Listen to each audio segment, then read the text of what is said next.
Photo না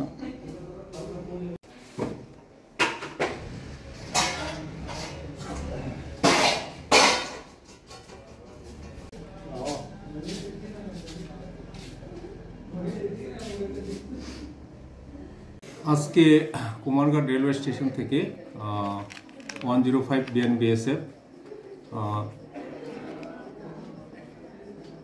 দুইজন Bangladeshi female আর একজন ইন্ডিয়ানকে আটক করেছে। আর দুপুরের দিকে তারপরে তারা এক্ষণে এসে তারা আমাদের প্রডিউস করেছে কমপ্লেন সহ। তাদের নাম হলো সালমা বেগম একজন, আর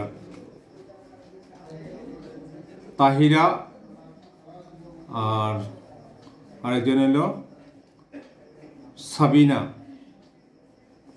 ওনার বয়স 5 বছর। আর আরেকজন ইন্ডিয়ান হলো রঞ্জিত দত্ত। রঞ্জিত দত্ত হলো ইন্ডিয়ান। ও কি বর্ডারটাও? এখন তো উনি যেহেতু নিয়ে আছে টাউটেই, তারপরে ইনভেস্টিগেশনে দেখা যাক কি আছে, তারা মানে বলা যাবে। তারা মানে কোথা থেকে মানে প্রবেশ করেছিল, কোন দিক দিয়ে কি জানতে পারছেন?